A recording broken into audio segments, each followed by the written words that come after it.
Durante anos, Joy Boy foi o centro das atenções, como sendo a contraparte de Imo-sama, mas em uma das maiores reviravoltas, talvez uma das mais importantes, descobrimos uma terceira figura, um outro inimigo que fez Imu tremer. O primeiro rei do mundo, David Jones, é confirmado. Mas se Joy Boy buscava a liberdade, qual legado a vontade de Dave representa? Quer saber tudo sobre o primeiro rei do mundo? Então se liga, eu vou falar nisso agora.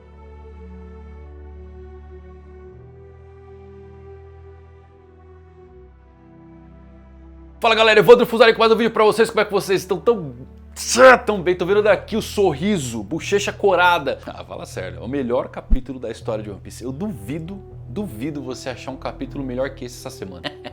Não, convenhamos, né? Estamos chegando aí no ápice do nosso Martyr. Eu não tô preparado pra me despedir do Martyr Rocks. Me quebrou totalmente, cara. Eu gosto que esse capítulo você começa lá em cima, ansioso, revelação, e aí chega no final. Bom, no final do vídeo vocês vão entender o que eu quero dizer, e eu acho que eu vou chorar quando esse personagem se for. Se você é novo no canal, assiste na maciota. Agora, se você é da pior geração, assiste esse vídeo porque eu quero ouvir as suas teorias. Porque no final do vídeo a cabeça vai estar fervilhando, explodindo, e eu quero saber o que vocês pensam. Então, bora lá, fala tudo sobre One Piece 1164.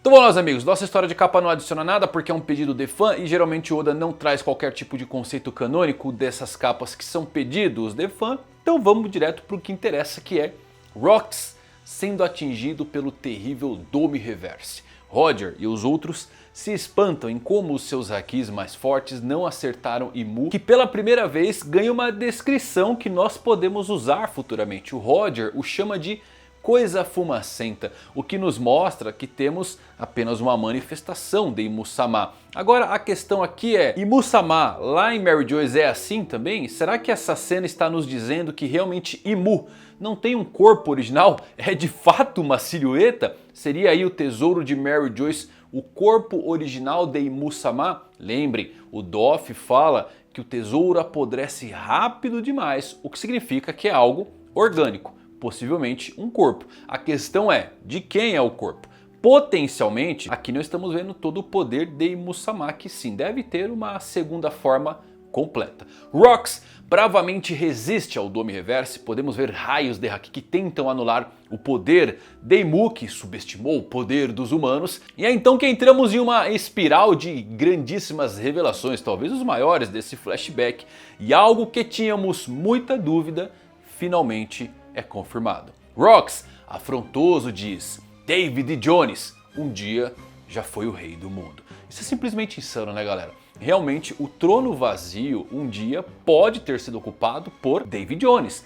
Talvez ele tenha sido o rei do reino antigo. E eu gosto muito disso porque eu fiz uma teoria há muito tempo que o Barba Negra poderia ser o legítimo herdeiro do mundo. E bem, estava certo, legal esse acerto, né? E Imu-sama fica furioso com essa fala, manda o Rocks se calar, dizendo que aquele homem nunca foi rei, nem por um segundo sequer. E que o Rocks não tem relação alguma com o destino entre Mu e Dave. Mas Rocks, jantando no argumento, diz: então você não tem que ter medo, já que Dave é só um nome. Mas você sabe que um dia a vontade dos Dave seria passada para frente, e então alguém viria cumprir aquela promessa.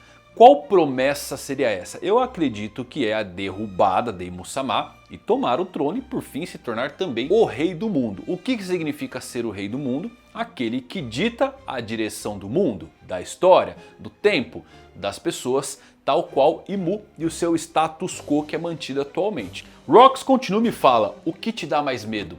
David Jones ou Joy Boy? E o Imu fica bravo, hein? Fique quieto, aqueles dois nunca mais irão mostrar as caras. Tudo que Imu precisa fazer é te apagar da história. Galera, isso aqui é absurdo, né? Parece que por fim temos a confirmação que tanto buscávamos durante esse flashback.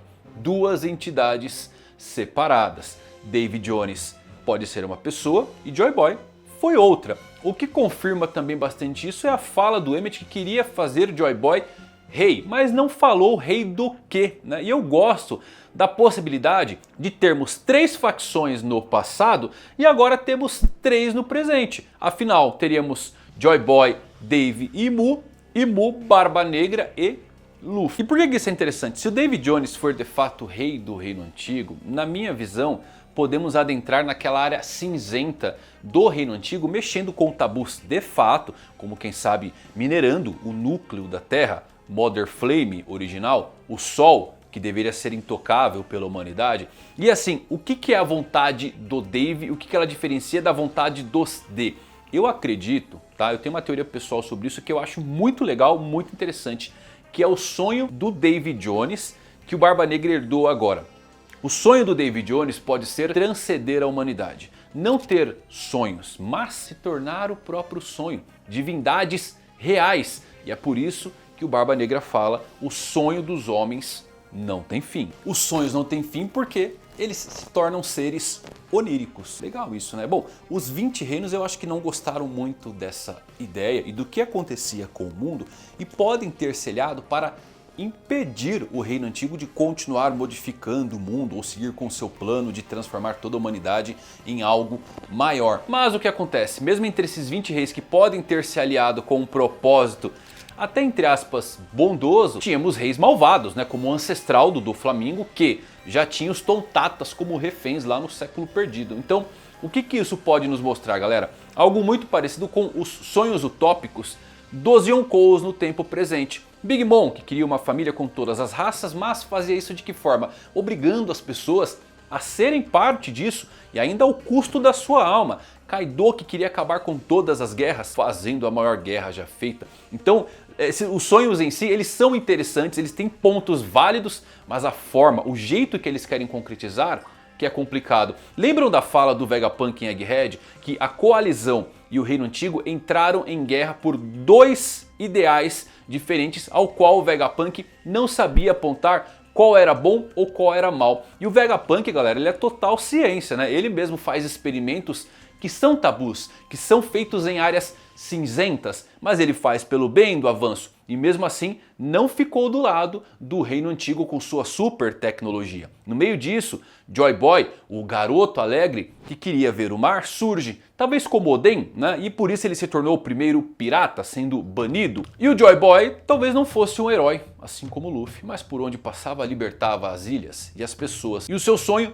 um mundo livre onde as pessoas podem escolher ser o que querem, longe das amarras dessa dicotomia criada por soberanos. Então acho que é por isso que o Imu inclusive tem os pôsteres da Vivi, do Luffy, Teach e Shirahoshi. Finalmente temos uma explicação, né? Ele estava avaliando as ameaças como as contrapartes modernas de Joy Boy, Davy, Lily e quem quer que tenha sido Poseidon anterior. Joy Boy e Davy são duas pessoas distintas, ambas igualmente temidas por Imu. Isso até me leva a crer que eles podem ter sido as duas maiores ameaças para Imu-sama antes e que uma das batalhas finais pode ser uma parceria inesperada entre Barba Negra e Luffy contra Imu. Talvez Joy Boy e Davy compartilhassem até o mesmo sonho, mas tivessem crenças diferentes de como alcançá-lo. Mesmo objetivo, meios diferentes. Talvez Oda até nos quisesse mostrar isso através daquela conversa bem icônica de Luffy e Barba Negra lá no bar de Jaya, que começou com a diferença de gosto em relação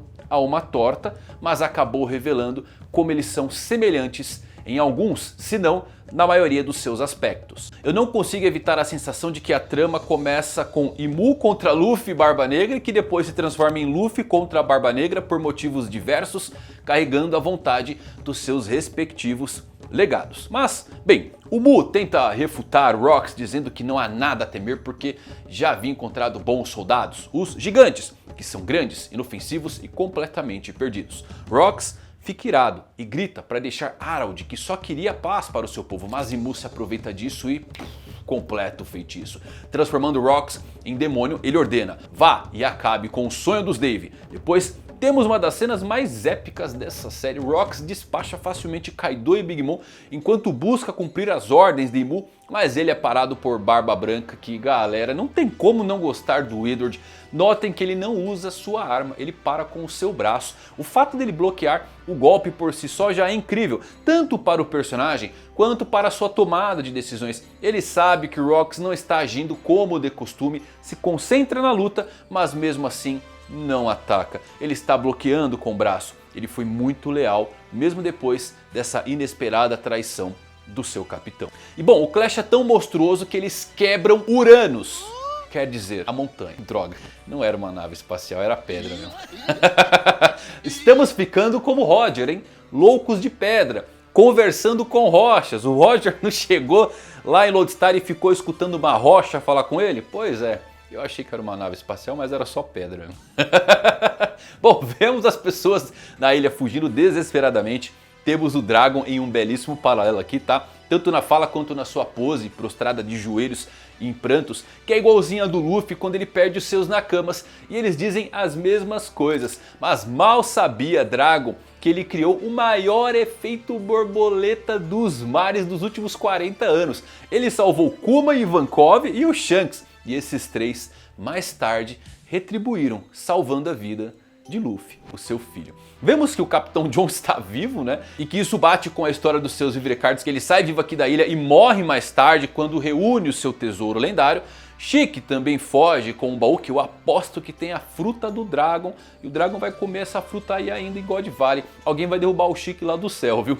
Eis então que, aproveitando do caos, o Rox ele desvia ali do Barba Branca, das explosões, tudo, e vai em direção a Ares e ao seu filho. E temos uma fala bem curiosa aqui da Ares, né? Que ela diz: o mar é a nossa única saída. Eu não vou deixar que o sangue dos Dave seja apagado. Viva! Não importa o que isso aconteça. O que a Ares sabe? Tudo bem que ela viveu com o clã Dave, mas foi coisa de um ano só e ao que parece ela já sabe tudo sobre os únicos D que não são cascas vazias. Mas a questão que fica é: o que exatamente ela e Rox sabem sobre Musamá vindo do legado de David Jones? Eu acho, galera, que a Ares sabe muito. Ela pode ser a fonte de todo o conhecimento do Barba Negra, que ao longo de todos esses anos sempre concordamos com uma coisa: o Barba Negra está sempre um passo à frente porque ele sabe muita coisa que nem nós sabemos. Ares pode ser a fonte. E o que eles sabem? O clã Dave muito possivelmente sabe como derrotar Imu-sama, essa fumaça que é imune até mesmo aos golpes mais fortes de Haki desse mundo. O Rox disse que precisava de 2 Akumas no Mi específicas para derrubar o governo mundial. E eu imagino que as Akumas no Mi são a de Luffy e a de Tite. Essas são as chaves para a derrota de Imu-sama. O fato de que Rox não estava preparado aqui significa que ele ainda não tinha encontrado essas frutas. Ele foi forçado a lutar contra Imu sem elas e perdeu. Faz sentido que a Yami Yami no Mi seja uma contramedida. Mesmo que não seja o seu nome verdadeiro também, como a fruta de Nika, mas ter o poder de anular habilidades é uma chave tanto para lutar contra o deus do mundo. Imu e Gorosei podem nem ser usuários de Akuma no Mi, mas seus poderes podem compartilhar a mesma base de alguma forma. Bom, já a Nika sabemos o que faz, altera a realidade, tem Toon Force, então eu acho que essas são as 2 frutas. E bom, quando o Rox ia cumprir o desejo de Imu de apagar a vontade de Dave que era carregada no seu filho, o Kuma aparece e salva a Ares e o Tite. Cara, o Kuma é o profeta de Nika. É realmente o personagem fundamental para toda a história. Ele é a espinha dorsal dos próximos 40 anos. Ele praticamente participou de todos os eventos mais históricos dessa série. Ele salvou as reencarnações aqui de Dave Jones e Joy Boy. E pensar que o vimos pela primeira vez como um Shichibukai que inspirava medo lá em Thriller Bark, né? O Kuma facilmente subiu para o topo da minha lista de personagens favoritos de todos os tempos de One Piece. E sinceramente tudo aconteceu tão rápido aqui que eu nem tenho certeza se o Rox percebeu que sua esposa e seu filho foram salvos, né? Isto pode significar inclusive que ele está prestes a encontrar o seu fim acreditando ter matado a sua família. Caramba, né? Se for isso é pesado mesmo, mas pode ter até uma explicação aqui sobre a fala da Ares dizendo viva, né? Eu gosto de acreditar que o homem marcado pelas chamas pode ser o Rox de alguma forma. E vive recluso por conta de talvez pensar que matou sua esposa e o seu filho. Bom, não sei se ele já saberia do Barba Negra ou não, mas vamos se agarrar aqui à última, a última fagulha de que Rox está vivo. De qualquer forma, Rox continua limpando tudo em seu caminho, amigo ou inimigo, não importa. Mas então um grito cheio de haki rompe pela ilha. Era Roger chamando o nome do seu rival mais formidável. Que diabo de aparência é essa, Rox? Eu não vou deixar você atrás dos meus companheiros. E então, no ápice de tudo, somos quebrados por dentro novamente. Uma voz ecoa na cabeça de Roger e Garp.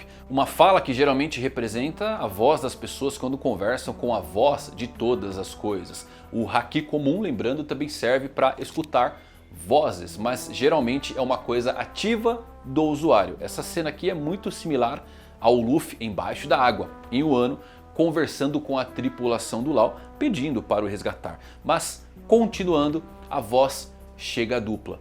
Era Rox, implorando enquanto lágrimas caíam dos seus olhos. Sua voz mental, embasbacada, pede: Roger, Garp, por favor, me matem. E a cena termina com Rox avançando em direção aos seus rivais e amigos. E que capítulo, galera. Eu não estou pronto para dar adeus a Rox, o mártir. E eu vou me agarrar àquela fala da Aerys para que ele sobrevivesse a qualquer custo. Viva, não importa o que aconteça. Vou me agarrar nessa pequena fagulha de que o homem marcado pelas chamas, a única figura misteriosa que temos para ser revelada, possa ser ele de alguma forma, mesmo não fazendo tanto sentido assim. Bom, sempre nos perguntamos por que o Roger confiou a proteção do Ace ao Garp dentre todas as pessoas e não a membros da sua tripulação como Rayleigh, seu maior amigo. Eu acho que sempre atribuímos isso ao fato de que o Roger respeitava e sabia que o Garp era honrado. Há sem dúvidas um fundo de verdade nisso também, mas eu creio que esses capítulos acrescentam muito mais contexto e uma explicação melhor. Ambos viram Imu, viram as coisas horríveis que ele é capaz de fazer, como transformar Rox em um monstro. Roger confiava em Garp porque ambos sabiam a verdade sobre quem era o verdadeiro inimigo do mundo. E isso adiciona mais em por que Roger se entregou para ser executado e desencadeou a grande era dos piratas. Ele mobilizou o mundo contra Imu e Laugh Tale provavelmente detém a chave para a sua derrota. E é incrível como Rox confiou em Roger e Garp para matá-lo. Rox, forçado a tentar matar sua família, sabia que mesmo que tivessem sido salvos, o seu Dome Reverse continuaria agindo sem controle. E ele poderia caçar sua família até encontrá-los. Se ele não for morto, ainda poderá representar uma ameaça para aqueles que amava. E ele não pode deixar isso acontecer. Essa é literalmente uma das minhas partes favoritas de uma história onde Luffy e seus nakamas não aparecem. Parece ter muito respeito mútuo aqui, quase uma amizade genuína entre essas equipes. A tripulação de Rox e Roger eram obviamente rivais, mas a interação entre elas foi incrível. Ver Harold se tornando um ponto de virada para Rox sucumbir também é incrível. E eu adoro o quanto ele ainda valoriza Harold como seu amigo. Ainda mais trágico, visto que Harold acabaria por encontrar o seu fim, mais ou menos como um peão no jogo que provavelmente só compreendeu quando já era tarde demais. Tudo que Rox lhe disse se tornou realidade. O filho que ele amava, mas que era tratado como pária, foi culpado e acorrentado por seu assassinato. A ilha que ele tentou proteger também acabaria caindo sob o feitiço do Dome Reverse. E o resto, bem, veremos quando Rox encontrar o seu fim. Ah, galera, eu não tô preparado pra dar tchau pro Rox, viu? Eu gosto muito desse... Como é surreal, cara. 10 capítulos de um dos personagens mais icônicos, mais marcantes para todos os fãs de One Piece, né? Tem alguém que é mais marcante do que Rox está sendo agora? Inclusive, o cara é um bom pai, não tem... Geralmente os pais de One Piece, né? Ele cuidava ali da Aerys, protegeu a Aerys, protegeu o Tite. Muito legal isso. E eu acho que a Aerys pode ter sido a grande fonte de conhecimento do Barba Negra, né? E tomara que o Rox saia dessa.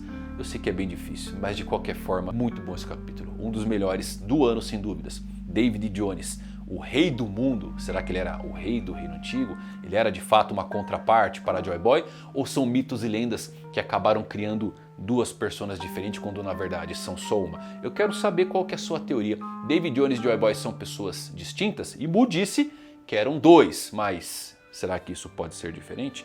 Coloca aqui nos comentários, quero saber a sua teoria e o review desse capítulo. Se gostou desse vídeo, deixa um like. Até a próxima, valeu por assistirem. Fui!